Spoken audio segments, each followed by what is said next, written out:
Swayam Prabha. Digital India. Educated India.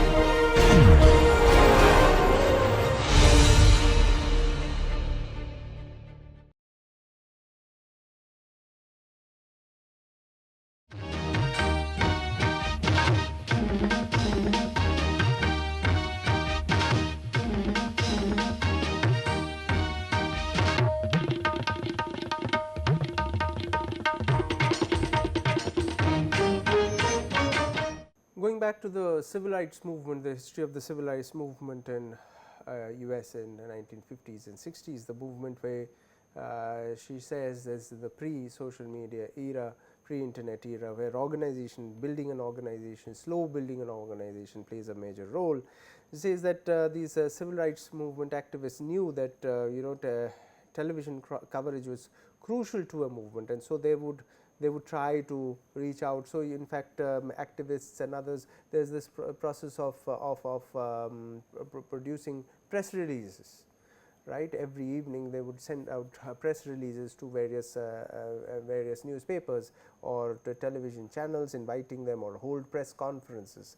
Now slowly it is the news media who gather what is happening according to Twitter activity. The Twitter trends sort of tells people what is it that people are talking about. The hashtag sort of takes over, and the hashtag activism becomes important. So, if you really want to gather the attention of the media, what many people would do would take in a Twitter burst and create a hashtag activism. They will say, okay, at 7 p.m. all of us are going to tweet using this hashtag, and that starts trending, and then the traditional media sort of catches it. And so social media has reduced the dependence of activists on mass media and their editors, and they use social media to draw attention or compel the mass media to sort of cover their protest movements and others. But the point is that the very social media platform, they are corporate, they are corporate, and so the kind of policies that they follow is because of the certain kind of ownership.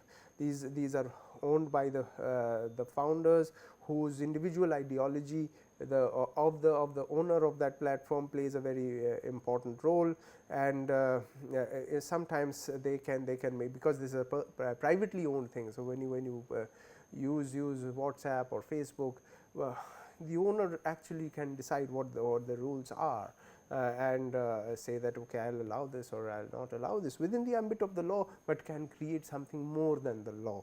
And what they will or they will not allow is on the basis of a certain policy of the media organization, and not according to a certain law. The business model is something that is driven by profit, and because it is driven by profit, again it is open to pressure from governments. A similar way in which copyright actually operated, because it was the people were the printers wanted to ensure their profit. They had to agree to the government's diktats on censorship. So similarly here, they are driven by profit. And they use and because the extent and the amounts of text and content that are added to these platforms every second are so large, there is no centralized mechanism for actually controlling it. So they either rely on complex algorithms or use volunteer effort. And Dufekhi actually looks at some of these algorithms and how they operate in some cases. He says that on September 2016, Facebook removed the post by a Norwegian journalist because it included the picture of a naked child, which was a award-winning photograph. Some of you may recall this photograph of a Vietnamese child naked, who is running away from a napalm bomb dropped on Vietnam during the Vietnam War. And Facebook, of course, the algorithm picked it up, the picture image recognition algorithm sort of picked it up and figured out that this is nudity, and therefore sort of deleted it. So you have this kind of a situation where the algorithm is not able to judge what is what can be artistic, what can be political, and what is sheer obscenity, you know. And the videos of Westerners murdered at the hands of ISIS were removed fairly quickly, while similar videos of executions of local Syrians or Iraqis or Libyans often remained on YouTube because they escaped the attention of either the algorithm or the the community policing mechanism. A very important example is the case of the shooter on a Friday prayer in New Zealand recently, where the mass shooting was live sort of telecast on social media by the murderer, the terrorist, and it continued to remain online for many hours before it could be taken off, which was a major breach of the kind of policing mechanism that they have. She looks at another example of particular case where certain Kurdish politicians were censored on Facebook, and the mayor of the biggest Kurdish city was banned, although almost 400,000 people had liked his page before it was taken down. He was an elected leader. So, and one didn't know why this was happening, and the people, some of the Kurds who were banned from Facebook were prominent authors and elected representatives of people, and you know, this and these sort of officials, they continued to appear on traditional news media even as their Facebook pages were banned, and you know, one did not figure out why. And when questioned, Facebook issued a very terse statement about violations on community guidelines. Further investigation figured out that what Facebook had done is that they had basically adopted United States government's Department of State. They had a list of terrorist organizations in which they included a Kurdish insurgent group, the PKK. So, the Facebook algorithm was failing to distinguish between PKK propaganda from the ordinary content that was merely about Kurds and their culture, or news about their groups or insurgency. So, because the algorithm may not have been written very well. I will give you another example of where this happened. So, you know, the Amarnath Yatra that happens in Kashmir, and so I looked at some of the Facebook posts on it, and if I translate it, I look at the translation that which is provided for the Amarnath Yatra posts on Facebook. When I look at the translation, I find the word Yatra is translated as Hajj.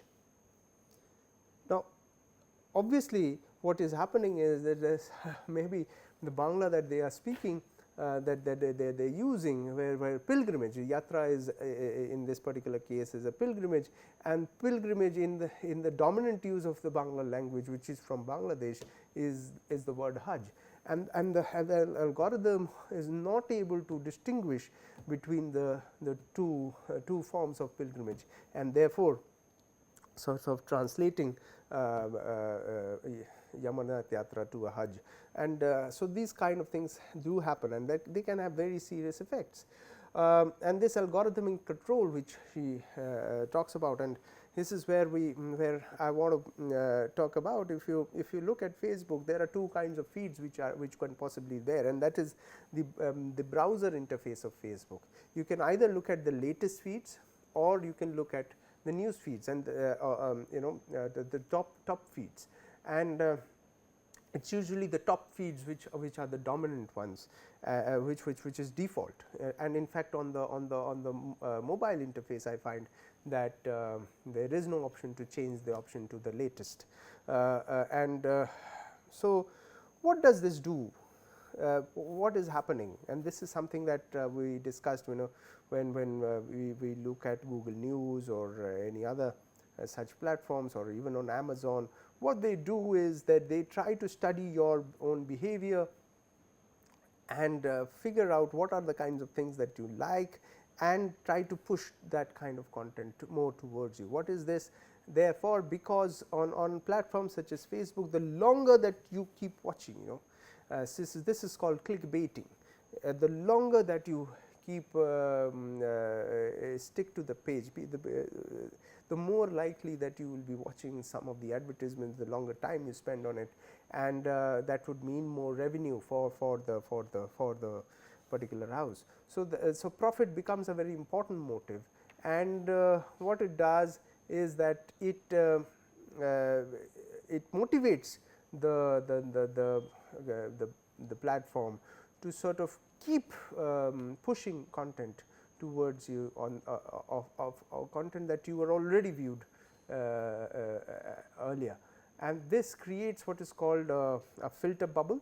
That means it will constantly suggest to you things that you have already read, or you have already agreed on, or you have already commented upon, or you have posted, or you liked, and they will try to show you those things. If there is a contrary opinion or something different, that will get relegated to the back burner, and it leads to something like a called a echo chamber, or a confirmation bias.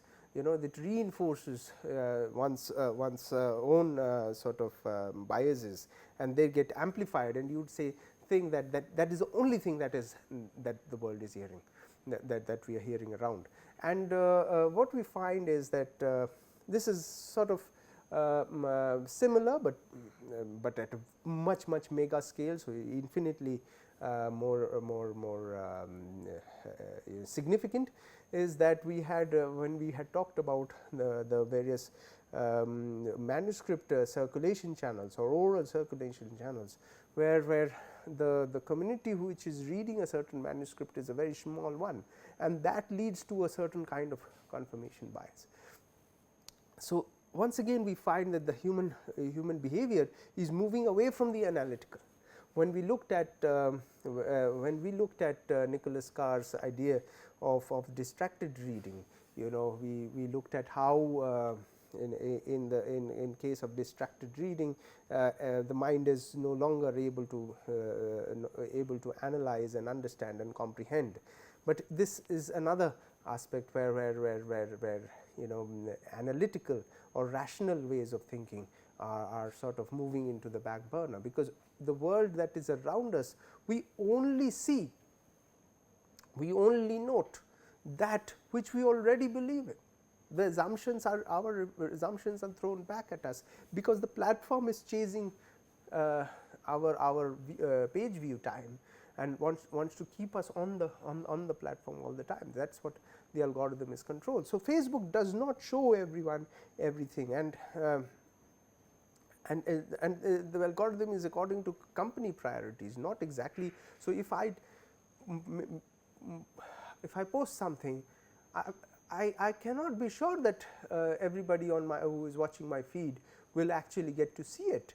For example, when the Black Lives Matter movement happened in the US, and this is a case that Zainab Tufekci talks in her book, that there was for a long period of time, she found that these stories were not happening. She went and checked in her feed, and it was not happening.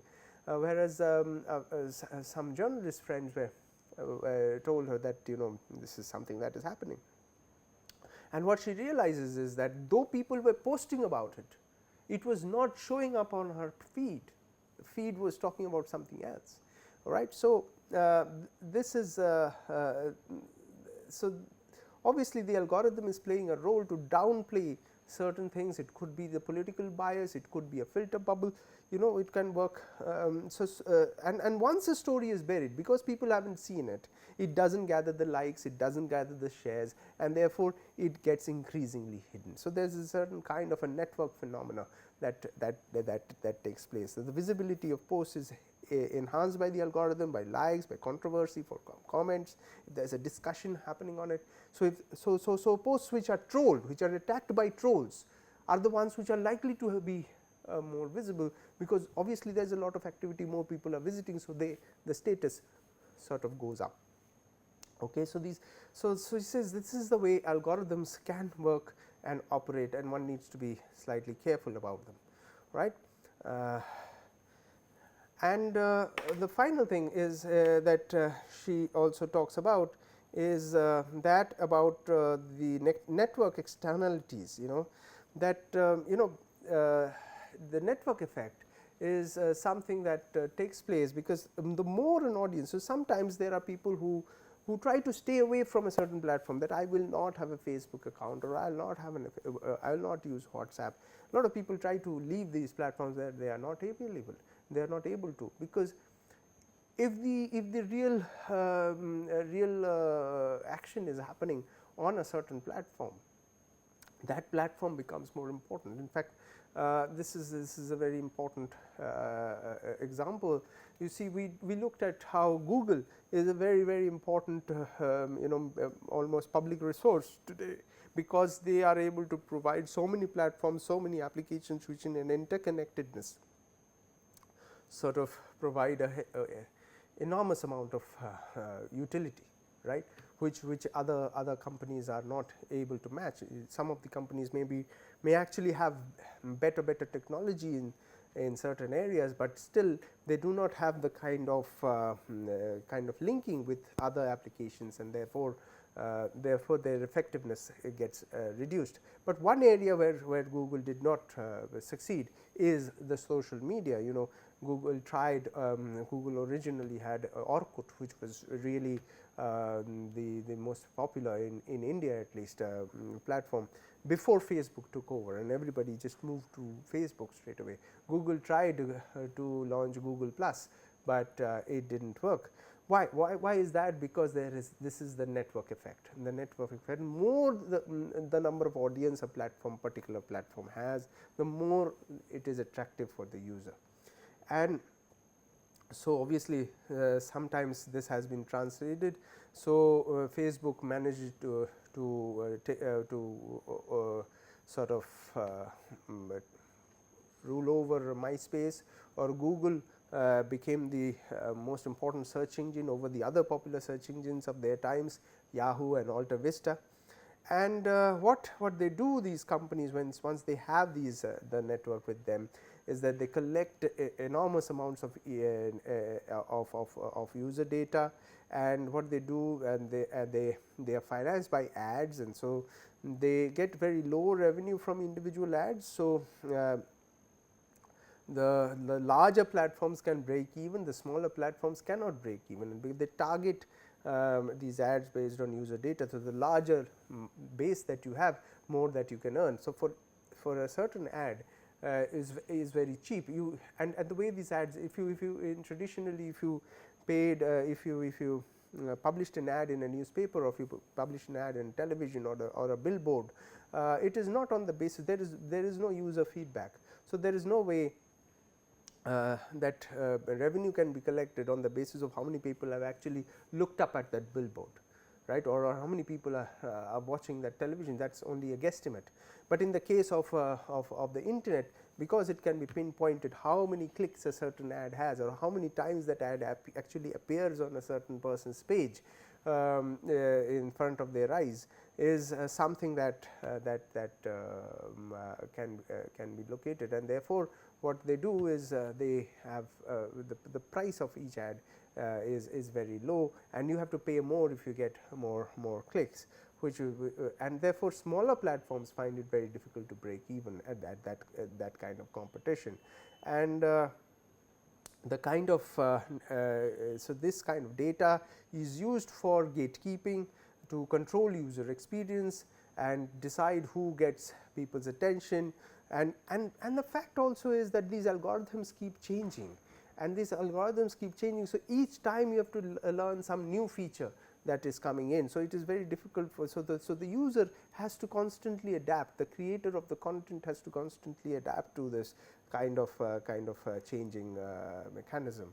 And finally, the point that she makes is, what about political change, what about political action, what about the role of this media. He says this is a bit like shifting political action to the shopping malls. I mean, you can, if you look upon shopping malls as public space, but they are privately owned. So the shopping mall may allow a certain kind of mobilization, but they can also use that to censor, and that is what according to Tufekci the social media actually does. It is of course the public sphere and is very important. We know we have also talked about the role of coffee shops, coffee houses in the development of public sphere when capitalist democracy sort of comes into being, the rise of the parliamentary politics and the control, the reduction of powers of the monarchy. A very important role was played by public spaces like coffee shops, but modern shopping malls play a certain different kind of role, because these are privately owned in a way in which where if there is a certain kind of mobilization on these social media platforms, the social media platform can step in and control it, either through algorithms or through banning of certain pages or posts, or the deletion of certain accounts, or it could be done at the instance of the government. So that linkage between the owner of the media and the government is there.